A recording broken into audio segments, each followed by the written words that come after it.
So today we're going to talk about Christianity in Japan. Okay, but that could take a while. True, but we're going to cover it at a high level and come back later to talk about the details. Where do we start then? Let's start with what Japan looked like before Christianity entered the picture, say around 600 AD. At that time, the Japanese people followed many gods, and each god was in charge of different things, like a god of love or a god of war. Today we call it Shinto. Ah, like the Romans. Athena, the goddess of wisdom, and Ares, the god of war. Exactly, but Japan also had this relationship with a place called China. And in China, they had this funky new religion called Buddhism. They sent some priests over to tell the Japanese leaders about it. Since the Japanese respected China very highly, many of the leaders accepted this new religion.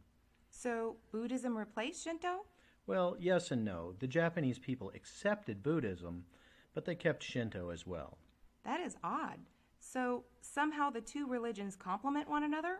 Not really. One has lots of gods and the other has none.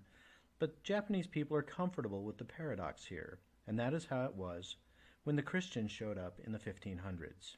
That's great. How were the early Christian missionaries received? They were received very well. Over time, hundreds of thousands of Japanese people converted to Christianity. Amen. Hey, wait. If Christianity became so popular, where are all the Japanese Christians today? Great question. So the authorities in Japan didn't like this new religion because they saw it as a challenge to their authority. They demanded that Christians convert back to this mix of Shinto and Buddhism or die, and they backed it up by killing lots of Christians until there were basically none left. Then Japan closed itself off to the world to protect itself from outside influence. How incredibly sad. That is so dark. Very. But let's fast forward a couple hundred years, and this guy Matthew Perry, an American military officer, led his 4 ships into the harbor at Tokyo Bay, seeking to reestablish ties and open up Japan. 4 ships? That isn't very many. How is that going to change anything? Well, although Japan was closed, it hadn't gone unnoticed that when the United States opened trade with China, they did it with military force. And the Japanese leaders didn't want to suffer the same fate, so they opened up Japan to the exchange of political ties and to trade. And missionaries? Yes, although that would take a few more years. This is where the story gets interesting. In 1873, religious freedom was granted. Missionaries assumed they were starting from scratch, but it was discovered there were tens of thousands of practicing Christians in Japan. They had just been in hiding. Seriously? That's wonderful. Yes, but that doesn't mean that Christianity was about to experience a new renaissance, in particular because Japanese culture had made itself very resistant to anything other than this mix of Shinto and Buddhism. How did they do that? By defining being Japanese as being Shinto and Buddhist.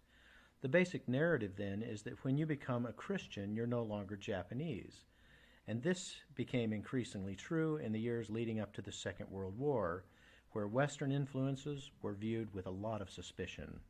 Ah, so at best, if you become a Christian, you're basically turning your back on Japan or your Japanese heritage, and at worst, you're a traitor.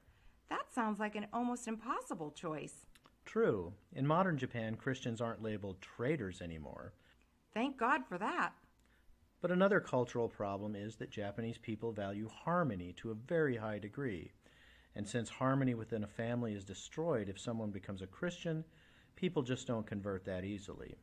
Some Japanese will spend years going to church and mulling it over before they make a decision to follow Christ. That is why only about 1% of the population identifies itself as Christian. But Christianity is still growing, right? It is, but slowly, and it requires a lot of effort, and that requires a lot of missions workers. Like the ones we're sending from Japan Reach. Exactly, like the ones we send from Japan Reach.